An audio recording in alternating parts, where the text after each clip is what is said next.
Pernah nggak sih kalian lihat seperti ini dan bertanya-tanya, kok bisa?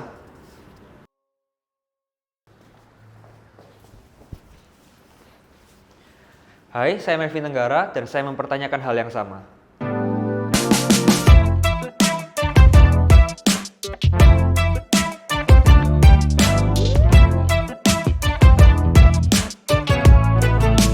Jadi sebenarnya autism atau ASD itu apa sih?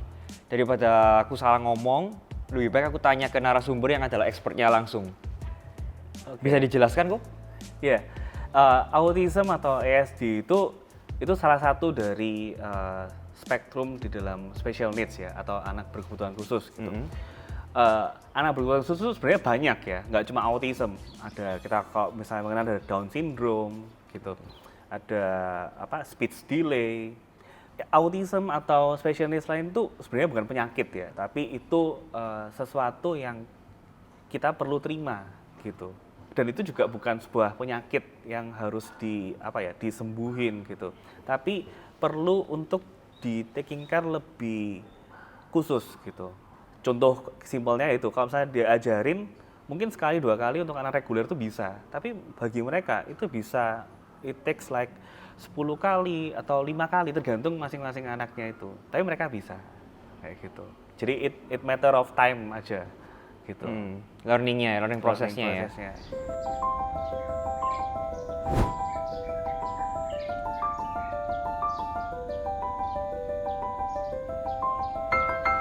Halo, Melvin. Welcome ya. Iya. Tempat apa ini, Go ya? Ini kita di Destiny Learning Center, jadi itu tempat belajar untuk anak-anak berkebutuhan khusus atau kita biasanya tuh special needs gitu. So ya, mungkin mau lihat-lihat mereka setelah mereka bertumbuh ya kan, mereka udah semakin dewasa. Nah, jarang ada tempat tuh yang untuk melatih life skill-nya mereka. Life skill. So, anak-anak special needs kan butuh untuk berlatih life skill-nya. Misalnya kayak bagaimana mereka bisa ke pasar buat belanja. Nah, itu perlu dilatih tuh di situ. Berarti ini supporting dari sekolah ya? Supporting dari sekolah gitu. Betul sekali. So, ini tempat belajarnya. Jadi mereka akan daily belajar di sini gitu. Mereka masuk tiap hari? Senin sampai Kamis. Senin kita sampai Kamis. Jumatnya holiday. Biasanya Sabtu kita undang parents-nya untuk formal talk gitu, ngobrol Review. tentang update-nya. Jadi kita weekly update-nya, kayak reporting-nya ke mereka weekly. Oke. Gitu. Jadi biar lebih cepat, Senin sampai Kamis. Gitu. Ini kita ada 2 murid. Halo. Kita kedatangan tamu. Halo, ini Charlene kenal dong sama Ko Melvin. Charlene. Lama-lama mereka pertama kan belajar bikin, nah tambah lama tambah rapi bikinnya. Nah, ini kan lagi bikin merajut atau crocheting gitu, crochet. Jadi mereka akan bikin sesuatu. Jadi tiap anak diajarin sesuatu yang berbeda. Beda-beda, tergantung Minatnya anaknya. mereka. Betul, tergantung. Kalau Charlene ini kebetulan suka merajut, suka crochet gitu. Nah, nanti satunya ada Gaufine. Ini ada Koko loh. Halo. BTS ya? Koko BTS. Melvin. Wah, dia juga. Wah, gitu ya. Apa tuh? Foto Mau ya? mau foto sama Koko Melvin. Sini. Yeay,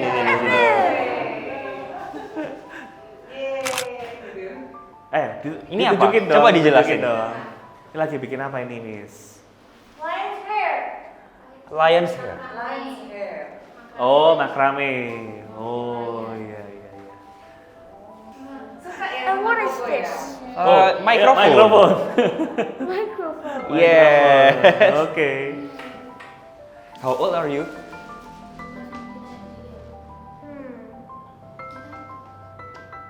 Umur berapa? 12 years old. 4 years old? 2. 2 or 4? 12 12. years old. Oke. We love Indonesia. Nasionalisme ya. Oke, nah ini berikutnya ruangan playroom gitu. Playroom. Ya. Oke. Jadi di sini tempat yang lebih apa ya? Relax. Lebih private ya. Jadi di sini mereka biasanya yang masih usia yang di bawah 8 tahun gitu, 6 tahun sampai 8 tahun. Di sini ya ada apa? Kayak gini nih bagi anak yang masih early education tuh, masih early age. Ini penting gitu. Makanya kalau mainan-mainan anak tuh kan tekstur tuh penting tuh. Ada warna, juga belajar coding gitu kan. Oke, warna merah di sini, warna biru di sini. Nah, itu belajar mereka untuk melatih konsentrasi juga, terus membedakan warna. Makanya anak-anak tuh biasanya mesti harus colorful gitu, karena mereka harus belajar di situ.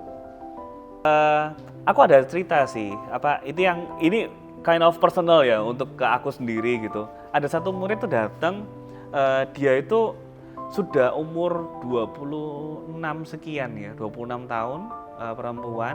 Terus waktu kita tes juga, waktu kita sensori gitu, masih kayak minim banget gitu loh. Terus akhirnya ngobrol sama mamanya waktu itu, ternyata anak ini dan mamanya ini nggak tahu pada waktu early age itu perlu ke tempat mana gitu. Ini berarti kan 20 tahun yang lalu ya, berarti ya. Nggak tahu ke tempat yang di mana, terus juga nggak ada lingkungan atau circle yang komunitas yang bisa approach mereka atau memberikan informasi ke mereka. Sharing gitu ya? Sharing. Dan juga kebetulan tidak dalam kondisi ekonomi yang baik. Si anak ini itu dimasukin ke sekolah, cuma karena memang sekolah untuk special needs itu nggak murah ya, mahal gitu. ya. Bisa double dari anak reguler, sehingga akhirnya nggak lama cabut, Nggak bisa afford ya? nggak bisa afford gitu. Quote unquote kalau misalnya ada yang keluarga yang memang itu oleh Tuhan tuh diberikan kemampuan ekonomi yang lebih gitu ya, wah itu udah challenging gitu. Apalagi Tapi can you imagine kalau itu terlahir di keluarga yang ekonominya kurang. Nah dari situ langsung kita kayak, wah kita nggak bisa sih kayak gini. Kita harus open untuk semua lapisan gitu. Kita harus open ke semua anak, dan ya karena mereka ekonomi lemah atau ekonomi kuat pun mereka punya destiny gitu. Betul. Mereka punya talenta yang belum ter-unlock gitu. That's why melalui kesempatan ini juga aku mau encourage juga buat teman-teman yang mau berpartisipasi bersama dengan kami, kita collaborate aja gitu.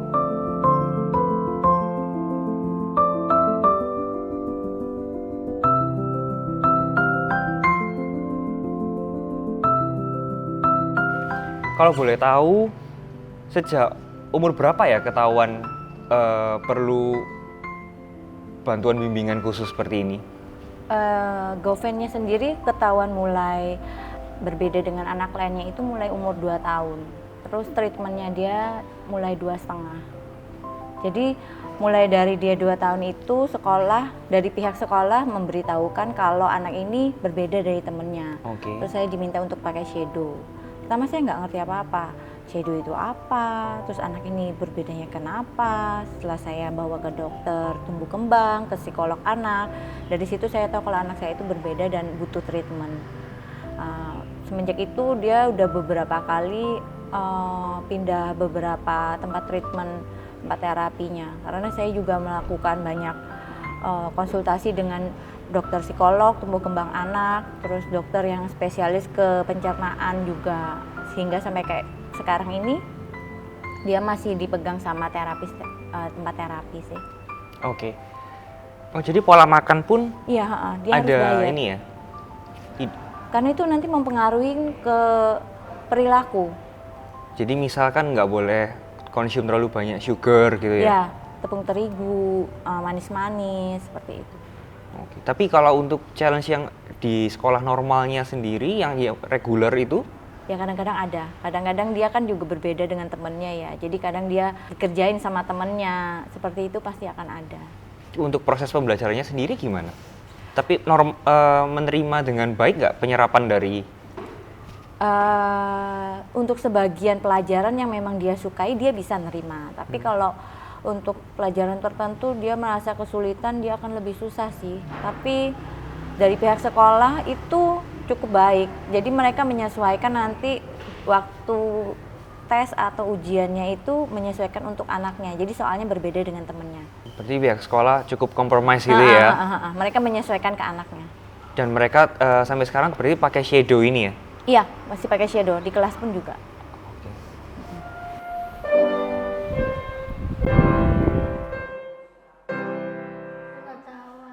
Aduh. Bisa kok. Aku nggak bisa itu. Jadi aku pertama-tama mau tanya, gimana ceritanya bisa menemukan bakat bermain musik ini? Ya, bakatnya saya taunya dulu ya, waktu kecil secara tidak sengaja kalau lihat orang main musik, dia sepertinya tertarik sekali. Terus kalau di sekolah kan diajari main pianika. Nah dari sana terus saya coba-coba mau oleskan dia piano karena sekalian juga ngelatih motoriknya. Karena motorik tangannya kan kurang kuat, jadi dia kalau pegang pensil lemah gitu. Jadi tak leskan piano tujuannya selain untuk melihat kemampuannya dia, juga untuk melatih motoriknya dia. Motorik dan mungkin koordinasi Ya, skillnya gitu ya. tangannya dia soalnya kalau nulis tuh tidak bisa tahan lama. Capek Dia gitu cepet ya. capek ya. Terus goresannya pensilnya itu tipis, jadi tidak seberapa bisa neken gitu. Oke. Challenge apa yang dihadapin waktu racing? Apa yang kira-kira selama ini jadi pemikiran masyarakat, tapi setelah kita lihat dari dekat, ternyata itu nggak benar. Gitu. Ya, saya waktu itu dokter anak saya juga bilang, ibu kalau ngajari anaknya ibu yang telaten ya, anak normal mungkin ibu cuma ngajari 10 kali, tapi kalau anak Down syndrome ibu bisa ngajari 100 kali. Pokoknya ibu yang telaten. Nah bayangan saya, waduh ini saya ini soro ini ngajarinya gimana ini? Kalau udah diajar-ajari terus nggak ngerti-ngerti lah ya apa? Saya mikirnya gitu. Nah tapi setelah saya pelajari, saya ikut bertumbuh bersama anak ini, saya lihat dia tidak seperti yang dibayangkan orang-orang. Cara ngajari Sherlyn ya kita telaten pokoknya. Pokoknya kalau ngajari tidak boleh dengan keras karena anaknya itu lemah lembut. Anak Down syndrome itu lemah lembut. Dia tidak gampang marah. Padahal saya tahu kadang-kadang moody katanya. Serodok sakarepe dhewe. Kalau dia enggak, dia enak diajak ngomong enak, orangnya kalem. Jadi anggapan orang-orang itu tidak seperti yang saya alami. Oke. Nah, saya merasa enggak sesulit yang saya bayangkan seperti gimana anak ini. Nah, sekarang buktinya anaknya juga bisa berkembang, bisa bergaul, ya seperti anak normal lah. Kan stres juga kalau diajari terus, ya berhenti dulu, berhenti ya main-main sih. Kamu mau apa? Mau lihat sinetron ta, mau lihat YouTube ta? Ya berhenti dulu. Kalau sudah moodnya enak, ya belajar lagi, gitu. Dia juga self learning juga banyak kan? Iya. Tadi dia cerita sering editing video, editing Iya. foto, mainan sosmed ya Iya. katanya ya. Sama Melvin juga langsung follow begitu tahu.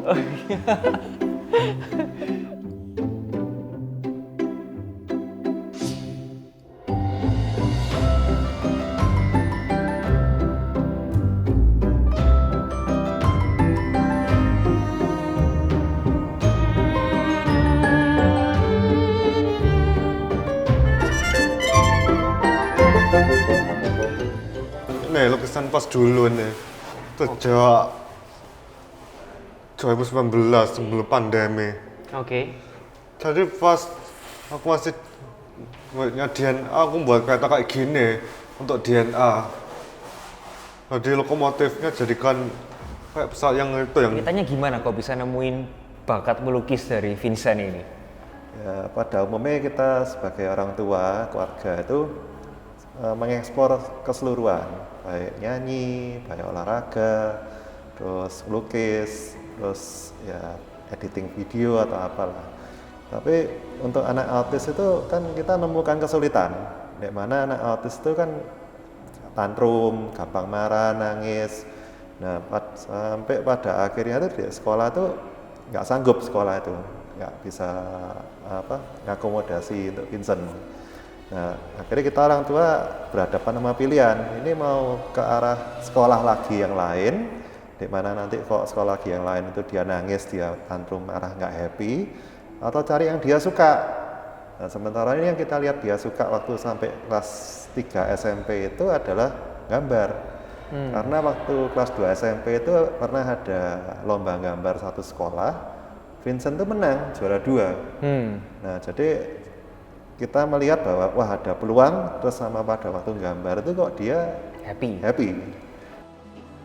Guys, ini amazing karena kalau kita lihat ya kayaknya dia ini udah ada finish version dari apa yang dia mau buat full, dan dia ini nggak harus urut kayak dari step 1, 2, 3 gitu, nggak, dia bisa 1, 6, ke-3 gini. Jadi dia udah ada banyak yang dia mau lakukan, tapi biasanya kalau sekolah itu cuma 5 kerjaannya menit sudah pengen pulang, sudah nangis, sudah marah. Lukis itu 2 jam dia sanggup tahan.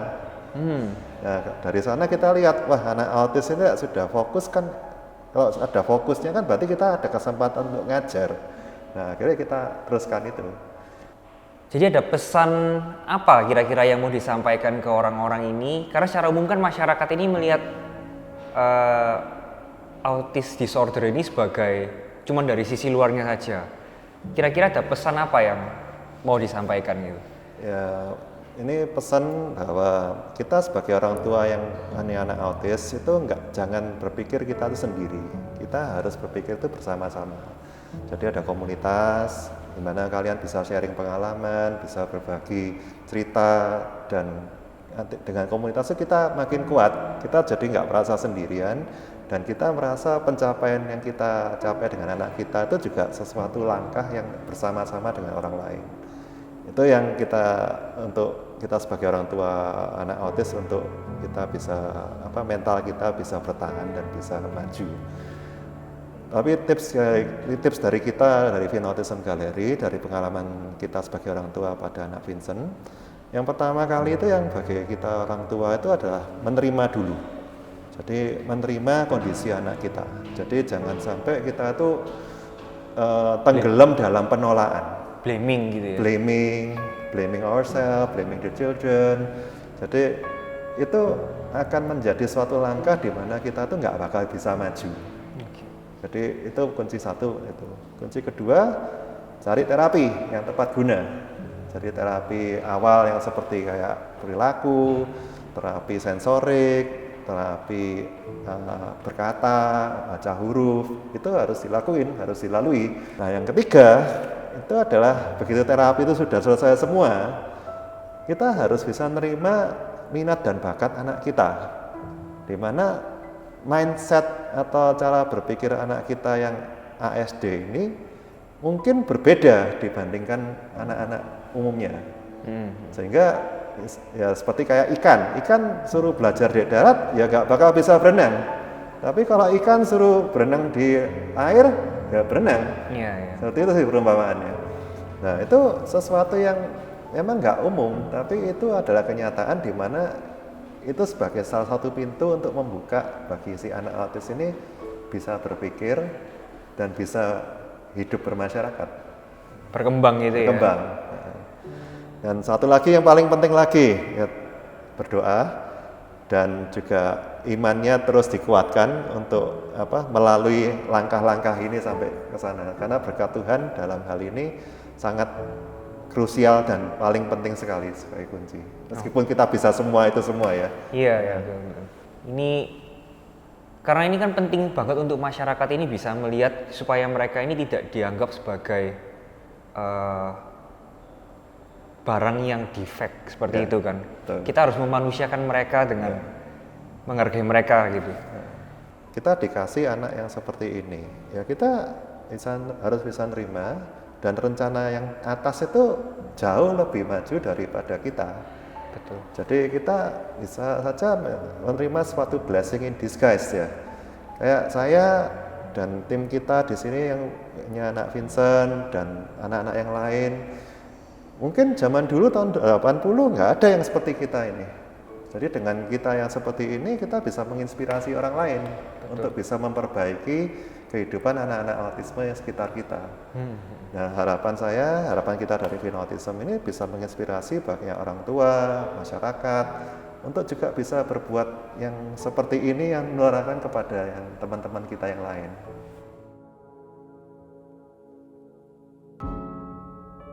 Jadi ASD ini bukanlah penyakit atau mental disorder.